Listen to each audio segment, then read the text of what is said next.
তাহলে একজন professional nutritionist হিসাবে যখন বিভিন্ন সমস্যা নিয়ে পেশেন্টরা আসছে আপনার কাছে, আপনারা প্রথমে কি ধরনের কনসাল্ট করেন তাদেরকে?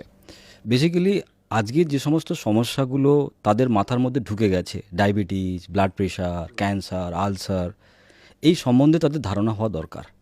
কারণ এই রোগটা আদৌ কি রোগ, এর জন্য কি চিকিৎসা দরকার, না এর জন্য অন্য কিছু প্রয়োজন? মানে এরকম সমস্যা নিয়ে তো আসে প্রচুর মানুষ আছে, Obesity. রোজই প্রচুর মানুষ আছে, রোজ গ্যাস অ্যাসিডিটি, কনস্টিপেশনের প্রবলেম, পাইলসের প্রবলেম, সেক্সুয়াল ডিসঅর্ডার, কারো চোখ প্রবলেম হয়ে গেছে, দাঁতের প্রবলেম হয়ে গেছে, স্কিনের প্রবলেম হয়ে গেছে, 15 বছর 20 বছর তারা বিভিন্ন হসপিটালে ঘুরে বেরিয়েছে, ডাক্তারের কাছে গেছে, সারেনি, বাধ্য হয়ে তারা অল্টারনেটিভ কিছু খোঁজার চেষ্টা মানে ওই করেছে। ওষুধ খেয়ে ক্ষণিকের হ্যাঁ, তৃপ্তি ক্ষণিকের তৃপ্তি। তারপরে যখন আমাদের কাছে আসে তখন তাকে আমরা কি করি, প্রথমে বোঝাই যে প্রবলেমটা কি, আগে আপনি বুঝুন, না হলে কিন্তু আপনি এটা থেকে মুক্তি পাবেন না। তারা মনে করে এটা আর কেউ সমাধান দিতে পারে, কিন্তু আমাদের বডির মেকানিজম বলছে যে তোমার প্রবলেম তুমি সারিয়ে ফেলতে পারো, সেরকম তোমার বডিতেই কিন্তু মেকানিজম আছে। যদি আজকে আমরা বলি যে ভারতবর্ষের বুকে এলোপ্যাথি যে ট্রিটমেন্ট প্রসেস, সেটা খুব বেশি হলে হয়তো আমরা 500 বছর আগে পেয়েছি, খুব বেশি হলে তাও ওয়েস্টের থেকে ওয়েস্টের থেকে পেয়েছি। কিন্তু এর আগে 5,500 বছর আগে আমাদের ভারতবর্ষে কিন্তু আয়ুর্বেদা যে এডুকেশন হেলথ সিস্টেম, সেটা কিন্তু চালু হয়ে গেছিল। তারা যেটা বলছে, যেমন আজকে মডার্ন মেডিকেল সায়েন্স কি বলছে, যে 8,500 রকমভাবে নাকি মানুষ অসুস্থ হতে পারে, 8,500 রকমভাবে লোকের অসুখ হতে পারে। কিন্তু আয়ুর্বেদা সায়েন্স কি বলছে, শুধুমাত্র তোমার শরীরে বায়ু বেড়ে গেলেই তোমার শরীর খারাপ হতে পারে। কিরকম একটু ভালো তার মানে আয়ুর্বেদা সায়েন্স মানুষকে বলছে প্রকৃতির অঙ্গ, কারণ প্রকৃতি যেভাবে টিকে থাকে একটা মানুষ সেভাবেই টিকে থাকে। একটা প্রকৃতি টিকে থাকে কিভাবে, সূর্যের আলো, বাতাস এবং তার সঙ্গে সঙ্গে জল, এই তিনটের ব্যালেন্সে একটা প্রকৃতি টিকে থাকে। যেমন সূর্যের আলো মানে কি, যদি 7 দিন আলো না আসে তাহলে কি হবে, গাছপালা মারা যাবে, মানুষ মরে যাবে, জীবজন্তু পুরো ধ্বংস হয়ে যাবে। এবং এই সূর্যের আলো যেভাবে পৃথিবীতে আসছে সেই জিনিসটা কিন্তু একটা দেখার ব্যাপার, তার কারণ সেই টেম্পারেচারটা যেটা মানুষ সহ্য করতে পারবে। যদি সূর্যের আলো খুব বেশি চলে আসে কাছে, সেটাও কিন্তু মুশকিল। আবার টেম্পারেচার যদি খুব দূরে চলে যায়, মানে সূর্য যদি খুব দূরে চলে যায়, তাতেও কিন্তু পৃথিবী অনেক ঠান্ডা হয়ে যাবে। তখন কি হবে, সেটাও বরফে ঢেকে যাবে, মানুষের পক্ষে, জীবের পক্ষে বাঁচা খুব মুশকিল হয়ে যাবে। তার মানে সূর্যের আলো দরকার পৃথিবীতে একটা পরিমার্জিত। আবার পৃথিবীতে জল দরকার, জীবন, কারণ জল থেকেই মানুষের জীবন সৃষ্টি হয়েছে, প্রকৃতির প্রতিটা প্রাণী জল থেকেই সৃষ্টি হয়েছে। এবং আমরা যখন মায়ের পেটে থাকি তখনও কিন্তু মায়ের পেটে আমরা জলের ভেতর ডুবেই থাকি। তার মানে জীবন সৃষ্টি জল থেকে। আবার এই পৃথিবীতে বায়ু, বাতাস যদি না হয় তাহলে কিন্তু বৃষ্টিপাত হবে না, মেঘ এক জায়গা থেকে আরেক জায়গায় উড়ে যাবে না। এবং বায়ুর কিন্তু আমাদের শ্বাস প্রশ্বাসের জন্য প্রচুর পরিমাণে দরকার। এই জল, বায়ু আর সূর্যর উত্তাপ, এই তিনটের ব্যালেন্সে কিন্তু একটা পৃথিবী। এই তিনটে ব্যালেন্স আছে বলে কিন্তু একটা পৃথিবী হয়েছে। এরকম ব্যালেন্স যদি অন্য কোথাও, অন্য গ্রহে পাওয়া যেত, তাহলে কিন্তু সেখানে একটা পৃথিবী সৃষ্টি হতে পারত, জীবন সৃষ্টি হতে পারত। ঠিক একই রকমভাবে যদি একটা মানব শরীরকে আমরা দেখি, ওরাও কিন্তু প্রকৃতির অঙ্গ। ওই একই জিনিস মানব শরীরেও আছে, মানে ওখানেও কিন্তু তাপ আছে। আমি যদি আমার শরীরকে ছুঁয়ে দেখি, দেখুন এখানেও একটা টেম্পারেচার আছে, দ্যাট ইজ 98 ডিগ্রি ফারেনহাইট। যদি এটা বেড়ে যায়, 110 ডিগ্রি হয়ে যায়, তাহলে কিন্তু আমরা বাঁচব না। আবার যদি এটা ঠান্ডা হয়ে যায়, 2 ডিগ্রি 3 ডিগ্রি হয়ে যায়, তাহলে তো আমরা মরেই গেছি। আবার আমাদের শরীরে কিন্তু জলও আছে, আমাদের রক্ত, আমাদের শরীরের মধ্যে কোষ, সব কিছু কিন্তু জল আছে। প্রায় 70% আমাদের শরীরে কিন্তু জল দেখা যায়। এর সঙ্গে আমরা যে শ্বাস প্রশ্বাস নিচ্ছি, বায়ু, বাতাস, তার মানে একটা পৃথিবীকে সৃষ্টি করেছে যে উপাদান, ওই একই উপাদান আমাদের শরীরকেও সৃষ্টি করেছে। আয়ুর্বেদিক সায়েন্সে এটাকে বলছে যে আমাদের যে শুধু উপাদান সৃষ্টি করেছে তা নয়, এরা আমাদের শরীরকে ডোমিনেটও করছে, কন্ট্রোল করছে। আমাদের শরীরকে সুস্থ থাকার জন্য, অসুস্থ থাকার জন্য এরাই নিয়ন্ত্রণ করছে। যেমন কি আমাদের মাথা থেকে বুক পর্যন্ত এই যে জায়গাটা, এই জায়গাটাকে নিয়ন্ত্রণ করে কিন্তু জল। মানে আমরা যদি এখন কোনো ডাক্তারের কাছে যাই বা মেডিকেল সায়েন্সের কাছে যাই, যদি আমি বলি আমার কিছু প্রবলেম হচ্ছে, ডাক্তারবাবু কী বলবে, আপনি আগে পরীক্ষা করে আসুন। বাট আজ থেকে 5,500 বছর আগে কোথায় প্রবলেমটা হয়েছে যদি আপনি বলতে পারেন, তাহলে ওরা বুঝে যেত যে প্রবলেমটা কেন। যদি মাথা থেকে বুক পর্যন্ত কোনো প্রবলেম হয়, সেটা খাসি হতে পারে, সর্দি হতে পারে, চোখের প্রবলেম হতে পারে, গলার প্রবলেম হতে পারে, বুকের প্রবলেম হতে পারে, অনলি বিকজ অফ জল। মানে জল শরীরে হয় বেড়ে গেছে, জল শরীরে নয় কমে গেছে। এবার এটা আমি বললেই তো হবে না, আমি একটা উদাহরণ দিয়ে বুঝিয়ে বলি। সাপোজ আমি বৃষ্টিতে খুব করে ভিজেছি, আমার কিন্তু হাঁটুতে ব্যথা হবে না।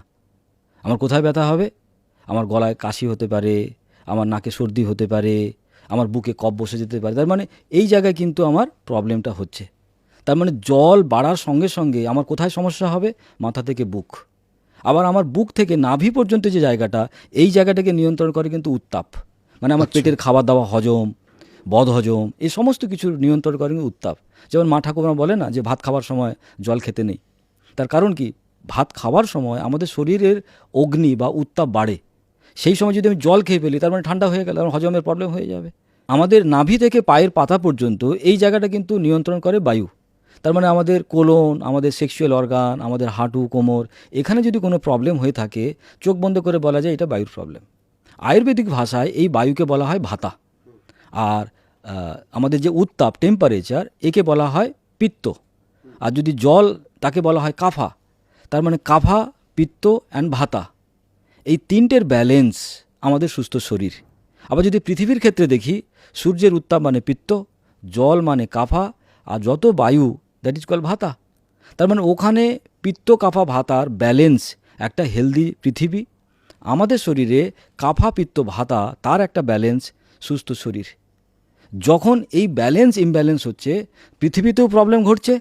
যখন এই ব্যালেন্স ইমব্যালেন্স হচ্ছে, আমার শরীরেও কিন্তু প্রবলেম ঘটছে। এবার কখন ইমব্যালেন্স হয়? যখন আমার শরীরে বায়ুর প্রবলেম হচ্ছে। মানে আমার শরীরে একমাত্র বায়ুর প্রবলেম হলেই তখনই কিন্তু আমার শরীরে কোনো না কোনো প্রবলেম। এবার প্রশ্ন আসতে পারে, বায়ুর প্রবলেম কেন, কী কারণে হচ্ছে? বায়ুর প্রবলেম হচ্ছে আমাদের খাবার দাবারের জন্য। মানে যখন আমি ভুল খাবার খাচ্ছি, বেশি খাবার খাচ্ছি, খিদে নেই এমন খাবার খাচ্ছি, কিংবা খাবারের মধ্যে কোনো ডিএনএ নেই। ডিএনএটা কি? ডিএনএটা হচ্ছে খাবার দাবারের বেসিক্যালি ঠিকানা, সোর্স। মানে খাবার দাবার যখন নেচার মেড হয় বা নেচার থেকে আসে, তার একটা নিজস্ব টেস্ট থাকে, তার একটা ফাইবার থাকে, তার একটা গন্ধ থাকে। এগুলো কিন্তু তাকে বলা হয় ডিএনএ। এই ডিএনএটাকে শরীর চিনতে পারে। যেমন আমি, যদি আমাকে কেউ বলে সমীর কুমার ধারা কলকাতা, তুমি কিন্তু কোনোদিন খুঁজে পাবে না।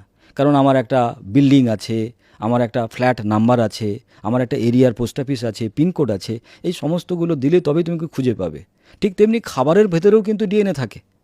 যেমন তুমি একটা আমের আঁটিকে যদি আগুনে পুড়িয়ে মাটিতে পুঁতে দাও, সেটা কিন্তু গাছ বেরোবে না। তার কারণ কি? তার ডিএনএটা ডিস্ট্রয় হয়ে গেছে, তার সোর্স কোডটা নষ্ট হয়ে গেছে।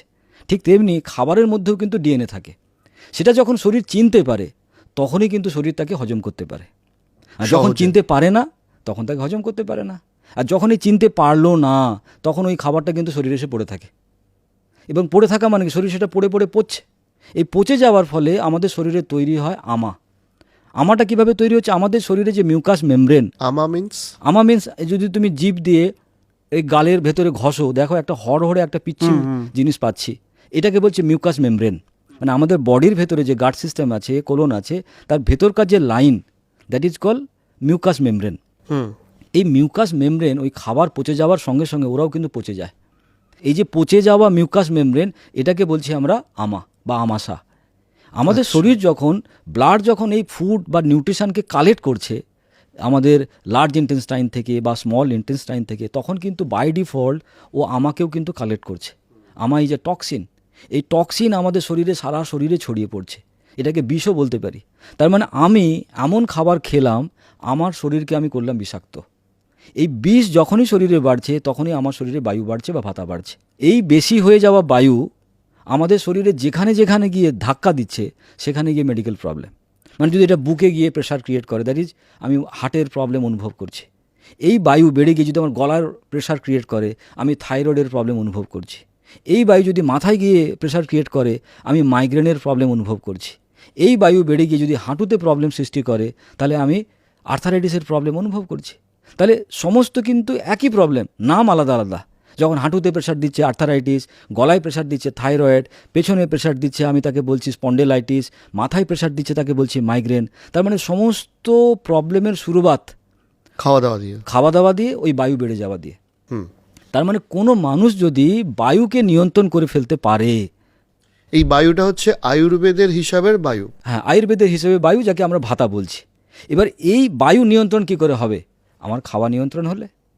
তার মানে ফুডকে যদি আমি নিয়ন্ত্রণ করতে পারি, তাহলে আমার বায়ু নিয়ন্ত্রণ হয়ে যাবে। মানে ফুড হ্যাবিট এমন একটা বিষয় যেটার সূত্র ধরে অনেক রোগ সারানো যেতে পারে। ডেফিনেটলি মেডিকেল ভাষায় যেমন আমরা বলি, আচ্ছা। যদি আমাদের লিভার ডিসঅর্ডার হয়ে যায়, তার কারণ আমাদের খাবার দাবারের গড়বড়ের ফলে বা বেশি খাওয়ার ফলে, ভুল খাওয়ার ফলে আমাদের লিভার খারাপ হয়ে যায়। কারণ লিভার সমস্ত খাবারের ছাড়পত্র দেয়, সেটা বডি নেবে কি নেবে না।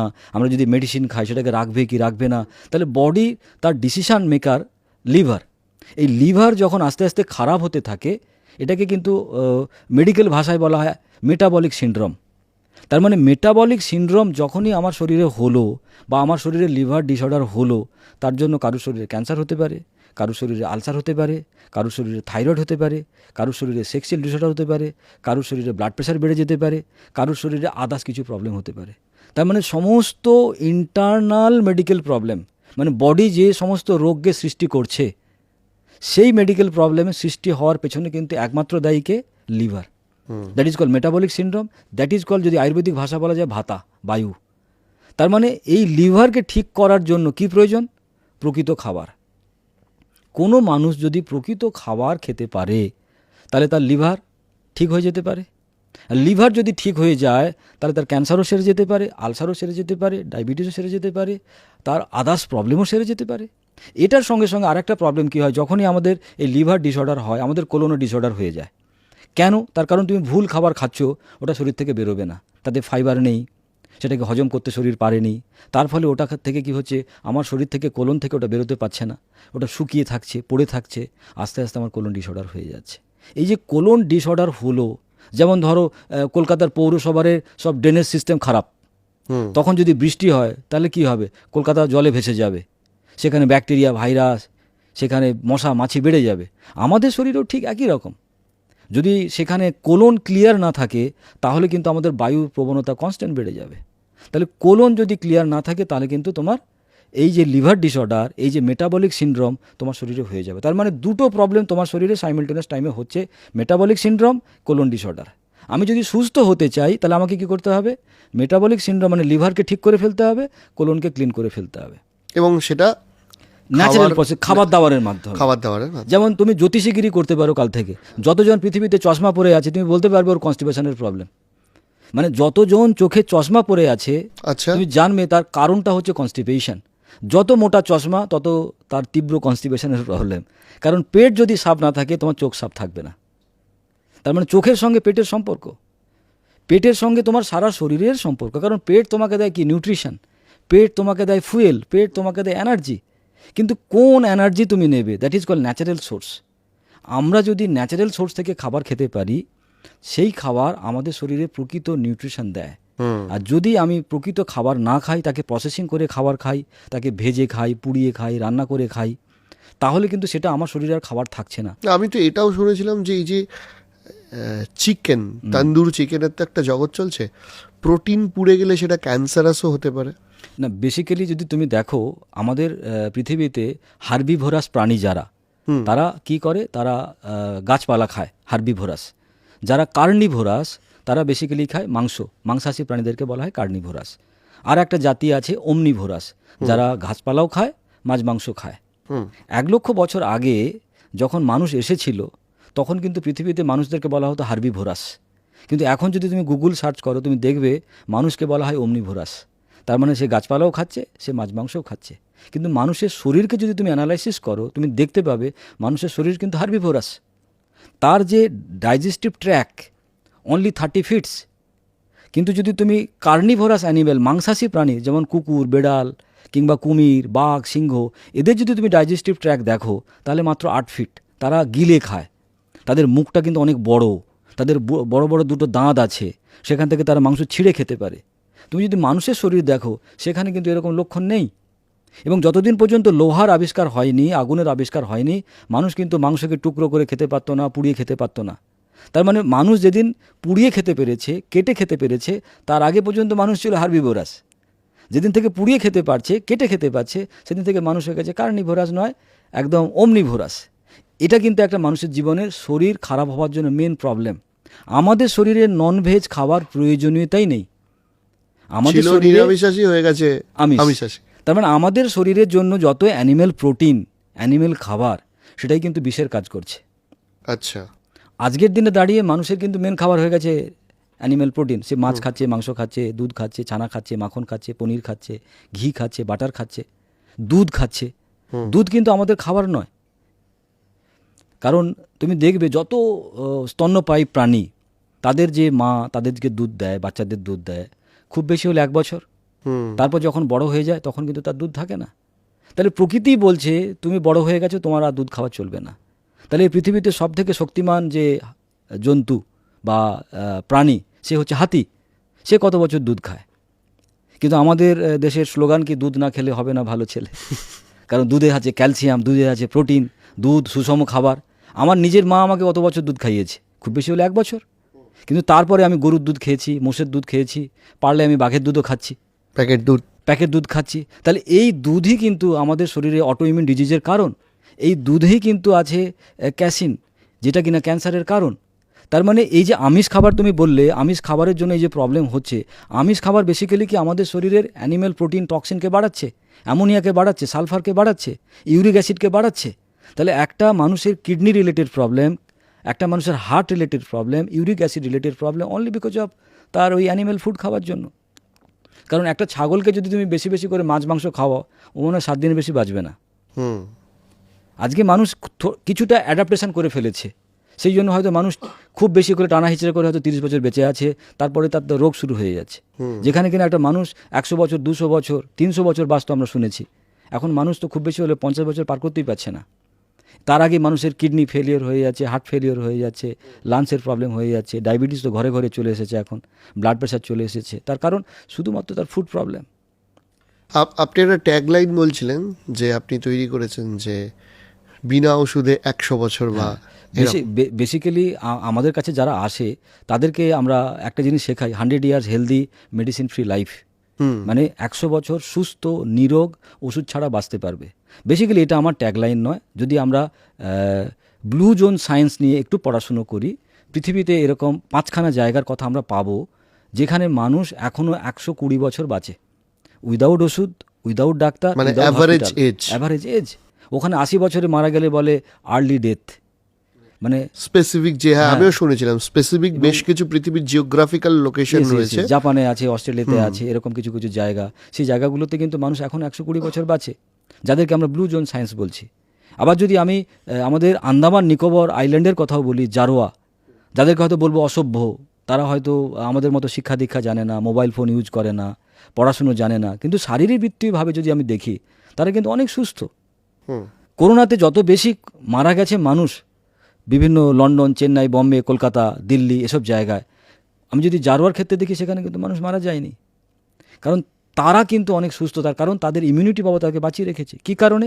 কারণ তারা প্রকৃতির সঙ্গে বড় হয়, প্রকৃতির খাবার খায়। ঠিক ব্লু জোন সায়েন্সের মানুষরাও কিন্তু প্রকৃতির খাবার খায়। তাহলে এই প্রকৃতির খাবার যদি একটা মানুষ খেতে পারে, তাহলে কিন্তু মানুষ 120 বছর বাঁচতে পারে। সুতরাং এটা আমার স্লোগান নয়, এটা অলরেডি প্রমাণিত slogan, 100 years healthy medicine free life.